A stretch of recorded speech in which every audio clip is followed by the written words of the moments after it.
আসসালামু আলাইকুম। আমার আগের বেচের মুরগিগুলা বিক্রি করা শেষ করে তো নতুন বেচের জন্য মুরগি নিয়ে আসলাম। আমার আগের বেচের মুরগিগুলা বিক্রি করে হিসাব নিকাশ করে কত টাকা লাভ হয়েছে তা এর আগের ভিডিওতে আপনাদেরকে বলেছি। আলহামদুলিল্লাহ আমার এর আগের বেচে মুরগি বিক্রি করে মোটামুটি ভালোই পরিমাণ লাভ হয়েছে। তো ভাবলাম যেহেতু আমার ওই মুরগিগুলা বিক্রি করা শেষ এবং ভালোই একটা লাভ হয়েছে, তো ভাবলাম যেহেতু ওই বেচের মুরগিগুলা বিক্রি করা শেষ তো যত দ্রুত সম্ভব মুরগির অর্ডার দিয়ে দেই। তো আলহামদুলিল্লাহ যেই কথা সেই কাজ, বাইরের কাছে মুরগির জন্য অর্ডার দিয়ে দিলাম। আলহামদুলিল্লাহ আমার মুরগির অর্ডারটি কনফার্ম হয়ে যায়।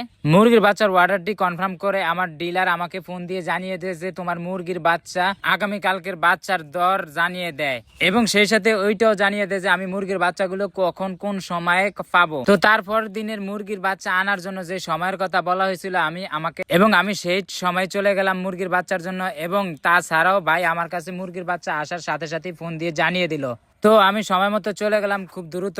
গিয়ে দেখি আমার ডিলার দোকানে নাই, তবে দোকানে তার ভাতিজাকে বসিয়ে দিয়ে গেছে। বাচ্চা যেহেতু ডিলারের কাছে চলে এসেছে তো বেশি আর লেট করা যাবে না, যেহেতু এগুলো একদিনকার বাচ্চা এবং সেই সাথে লম্বা পথ পাড়ি দিয়ে এসেছে, তো এগুলোকে খুব দ্রুত সময়ের ভিতরে নিয়ে ব্রুডিং এর নিচে দিয়ে দিতে হবে। তো আমি এই ফাঁক দিয়ে গিয়ে একটি অটো গাড়ি ভাড়া করে নিয়ে আসলাম। গাড়িটা ভাড়া করে নিয়ে এসে আমি আমার মুরগির বাচ্চা এবং আদার ও সেই সাথে ঔষধের মেমো করে নিলাম। তো এইদিকে ও মেমো করতেছে এবং সেই ফাঁকে আমরা মুরগির বাচ্চা এবং মুরগির আদার গুলো গাড়িতে তুলে নিলাম। তো আলহামদুলিল্লাহ বাচ্চা এবং আদার ঠিকঠাক মতো গাড়িতে তুলে নিয়ে আলহামদুলিল্লাহ বাড়ির উদ্দেশ্যে রওনা করলাম। তো আজকে কিন্তু প্রচন্ড পরিমাণ বৃষ্টি ছিল, সারাদিনই কোনো থামাথামির সিস্টেম নাই, সারাদিনই বর্ষা হয়েছে প্রচন্ড পরিমাণ। আপনারা দেখতেই পাচ্ছেন হয়তো আকাশে প্রচন্ড পরিমাণ মেঘ জমা রয়েছে। তো আজকে সারাদিনই বৃষ্টি হয়েছে অনেক। তো গাড়ি দিয়ে দেখতে দেখতে চলে আসলাম বাড়ির দরজায় এসে গাড়ি থেকে আগে খাবারগুলো মাথায় করে বাসায় নিয়ে আসলাম। তো আমি মুরগির আদার গুলো মাথায় করে নিয়ে আসি এবং সেই সাথে মুরগির বাচ্চার কার্টুন গুলো আমার সেই ড্রাইভার কাকা নিয়ে আসে। তো আমি আমার মাথা থেকে খাবারের বস্তাটা রেখে আমি কাকার কাছ থেকে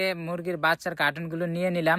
এইভাবে করে বাকি যে একটি খাবারের বস্তা ছিল সেটিও আমি নিয়ে আসলাম। অবশিষ্ট রয়ে গেল শুধু মুরগির বাচ্চার কার্টুন গুলো।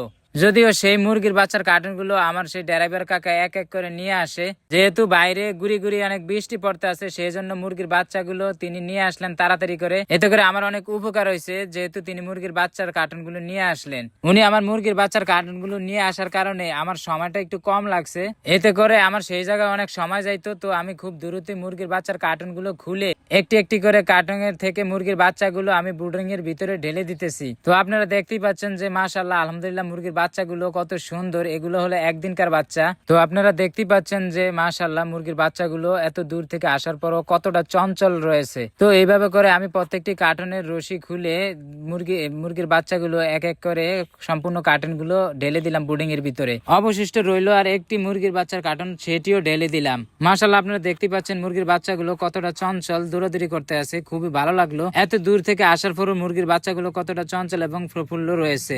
তো এগুলা যতটাই চঞ্চল থাকুক না কেন এগুলোর উপর দিয়ে অনেক দখল গিয়েছে এবং সেই সাথে এগুলো মোটামুটি একটু ক্লান্ত রয়েছে। তো এই ক্লান্ত আর দখল দূর করার জন্য এগুলাকে প্রথমে আমি লাইসোবিট গুলে দেব, যাতে এগুলোর দূর থেকে আসার সেই দখল এবং ক্লান্তিটা মোটামুটি দূর হয়ে যায়। আর যেহেতু আপনার লাইসোবিট খুব দ্রুত কাজ করে এনার্জি ফিরিয়ে আনার জন্য, ক্লান্ত দূর করার জন্য, তো আমি লাইসোবিটের পানিটা গুলে দেব। এই লাইসোবিট আমি টানা 6 ঘন্টা খাওয়াবো। তার পাশাপাশি আমি এগুলোকে স্টার্টার খাবার দিয়ে দিলাম। তো আলহামদুলিল্লাহ এদের প্রতিদিন এইভাবে করেই খাবার দাবার দিতে হবে এবং পরিচর্যা করা হবে। তো এদেরকে টানা 30 দিন এইভাবে করে পরিচর্যা করে যেতে হবে, তারপরে গিয়ে বিক্রির উপযুক্ত হবে। আজকে এই পর্যন্তই। ভিডিওটি ভালো লাগলে অবশ্যই লাইক করে দিবেন এবং সাবস্ক্রাইব করে পাশে থাকবেন। আসসালামু আলাইকুম।